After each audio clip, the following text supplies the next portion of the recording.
Questão de ser certo ou não, a comemoração do Natal tem sido uma dúvida cada vez mais comum entre os cristãos. Nos últimos anos, muitos crentes têm até deixado de participar das celebrações natalinas, e isso tem intensificado os debates sobre esse assunto.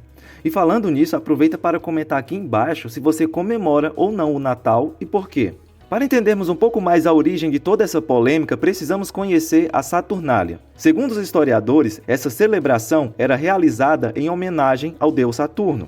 Os romanos antigos a celebravam como o renascimento do ano, comemorado no dia 25 de dezembro. Os homens se vestiam de mulher e os senhores se vestiam de escravos. Tinha um certo clima de carnaval. As casas eram decoradas com folhagens, velas eram acesas e presentes eram trocados. Uma forma de agradar a divindade e outras pessoas. Para completar, não podemos esquecer outra celebração importante, a do nascimento do Sol invicto ou não conquistado, que acontecia quase imediatamente após as Saturnálias, 25 de dezembro. Ainda segundo historiadores, quando o cristianismo foi declarado a religião oficial do Império Romano por Teodósio em 392, surgiu a necessidade de esclarecer dúvidas como a da data do nascimento de Cristo, para facilitar sua adoção pelos romanos. Enquanto os judeus e os primeiros cristãos não celebravam nascimentos, os romanos tinham tradições que valorizavam aniversários. Para estabelecer uma data litúrgica para o nascimento de Jesus, o Papa Júlio I estabeleceu o dia da festa do Sol Invicto, no solstício de inverno, associando-o simbolicamente à luz de Cristo, mencionada nos Evangelhos. Considerando esse breve contexto histórico e assumindo que todas essas informações sejam verdadeiras, fica evidente que existem algumas questões sérias em relação ao Natal. Isso porque muitas práticas associadas a essa celebração cristã têm origens no paganismo. O Natal não apenas substituiu as datas de duas festividades pagãs, mas também incorporou elementos dessas celebrações. E qual seria o problema disso à luz da Bíblia? Cristãos que optam por não comemorar o Natal geralmente citam passagens bíblicas para justificar a ideia de que esta celebração é pecaminosa e deveria ser abandonada. Primeiro, Deuteronômio 12. Nesse texto, Deus proíbe Israel de adotar práticas religiosas das nações ao seu redor, especialmente aquelas relacionadas à idolatria e culto falso. Quando o Senhor seu Deus for diante de vocês e destruir as nações, e vocês as expulsarem e se estabelecerem na terra delas, não caiam na armadilha de seguir os costumes das nações e adorar seus deuses. Não fiquem curiosos a respeito de seus deuses, nem perguntem, como essas nações adoram seus deuses? Queremos seguir seu exemplo. Ou seja, na visão desses cristãos, como o Natal inclui práticas ou símbolos com origens idólatras, este texto pode ser usado para excluir essa comemoração. Segundo o texto, 1 Reis 12. Aqui é relatado que Jeroboão estabeleceu um sistema de culto paralelo em Israel, desviando o povo da adoração ao Senhor no Templo de Jerusalém. Ele instituiu um calendário e práticas religiosas próprios para consolidar sua autoridade política. No 15º dia do 8º mês, data que ele mesmo tinha definido, ofereceu sacrifícios no altar em Betel. Instituiu desse modo uma festa religiosa para Israel e subiu ao altar para queimar incenso. A crítica aqui é que celebrar o Natal é semelhante à criação de uma tradição religiosa com data marcada, não autorizada por Deus, um pecado grave. Terceiro texto, Jeremias 10. Aqui o profeta descreve práticas pagãs relacionadas à idolatria, especialmente a confecção de ídolos. Os costumes dessas nações são inúteis. Cortam uma árvore e dela o artesão esculpe um ídolo. Enfeitam-no com ouro e prata e fixam-no com martelos e pregos para que não tombe. Alguns associam essa descrição de enfeitar árvores à prática moderna de decorar árvores de Natal, apontando mais uma vez para práticas idólatras no Natal. Quarto texto, Marcos 7. Aqui Jesus repreende os fariseus por colocarem tradições humanas acima dos mandamentos de Deus. Bem profetizou Isaías acerca de vocês, hipócritas, como está escrito, este povo me honra com os lábios, mas o seu coração está longe de mim. Em vão me adoram. Seus ensinamentos não passam de regras ensinadas por homens. Vocês negligenciam os mandamentos de Deus e se apegam às tradições dos homens. Alguns interpretam que como o Natal é uma tradição criada por homens e não ordenada por Deus, essa celebração cai na crítica que Jesus faz às tradições que ofuscam o cumprimento dos mandamentos do Senhor. Analisando a interpretação de todos esses versículos, John Piper faz algumas observações muito interessantes sobre cada um deles. A respeito de Deuteronômio, ele explica que o que o Senhor proíbe aqui é imitar práticas abomináveis das nações, o que é diferente da celebração do Natal, que não promove idolatria ou práticas abomináveis, já que o foco está no nascimento de Jesus. Já a respeito da idolatria de Jeroboão com seus 2 bezerros de ouro,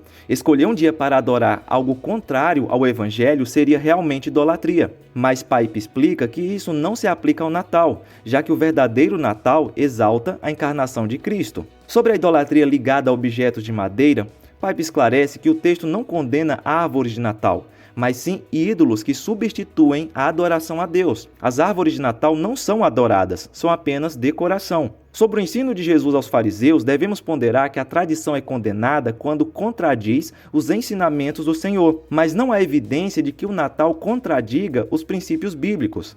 Apesar das observações feitas por esse importante teólogo, os cristãos continuam demonstrando atitudes variadas em relação ao Natal. Entre essas, destacam-se 3 posturas mais comuns.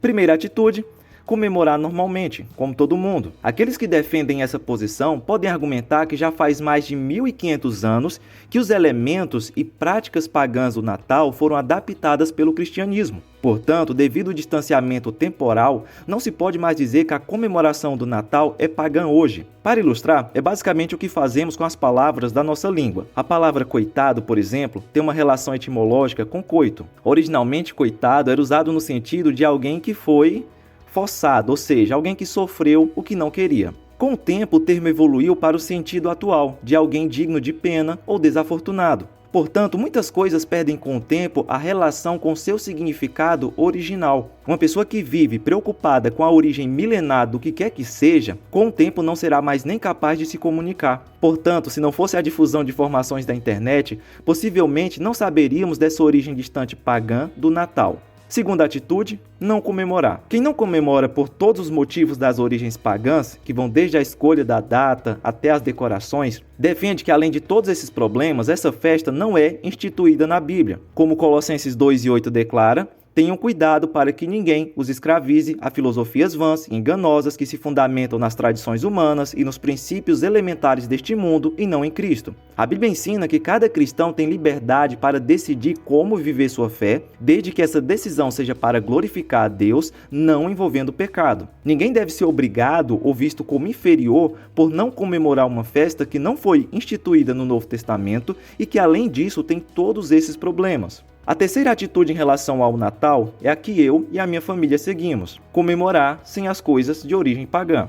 Como definitivamente não sabemos a data do nascimento de Jesus, de acordo com os historiadores, a data seria entre setembro e outubro ou março e abril, com base nas condições climáticas, contextos culturais e pistas astronômicas. De qualquer maneira, ficamos perdidos em relação a essa data. Mas devido à comemoração nessa data ser tão tradicional, eu não vejo grandes problemas em utilizá-la por vários motivos que envolvem glorificar o Senhor. Primeiro é o evangelismo. No Natal, as pessoas em geral buscam descobrir qual o verdadeiro sentido dessa comemoração e, portanto, fazer um culto especial inteiramente voltado para o nascimento e motivo da vinda de Jesus ao mundo é uma oportunidade incrível para a evangelização.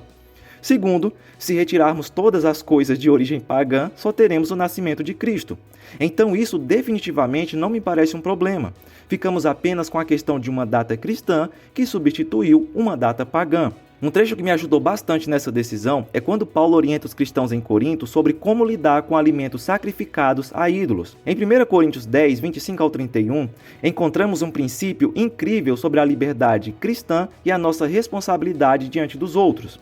O texto diz: comam de tudo o que se vende no mercado, sem nada perguntarem por motivo de consciência, porque do Senhor é a terra e a sua plenitude. Isso nos mostra que em Cristo temos liberdade para participar de práticas culturais, desde que não haja idolatria direta e nossa consciência permaneça tranquila. Mas essa liberdade tem um limite importante. O apóstolo Paulo continua: porém, se alguém vos disser, isto foi oferecido em sacrifício, não comais, por causa daquele que vos advertiu e por causa da consciência. Ou seja, mesmo sendo livres, precisamos cuidar para que nossas ações não levem outras pessoas a tropeçar ou a pensar que estamos concordando com práticas que desonrem a Deus. E aí vem um princípio que deve guiar todas as nossas ações. Portanto, quer comais, quer bebais ou façais qualquer outra coisa, fazei tudo para a glória de Deus. Aplicando isso ao Natal, a mensagem é clara. Ainda que essa data tenha alguma conexão histórica com festivais pagãos, podemos usá-la como oportunidade para glorificar Cristo. Se Cristo for o centro da nossa celebração e o nosso testemunho diante do mundo estiver preservado, então celebrar o Natal é uma forma legítima de adorar ao nosso Deus. Assim como Paulo diz que os cristãos podem comer alimentos vendidos no mercado com gratidão a Deus, a data de 25 de dezembro pode ser usada para glorificar Cristo, independentemente de como ela foi originalmente utilizada há mais de 1500 anos. Agora não esquece de conferir a aula sobre o livro de João que está fixada aqui nos comentários. E aproveite para baixar gratuitamente os mapas mentais do livro bíblico favorito dos inscritos deste canal. Fica na paz e até a próxima!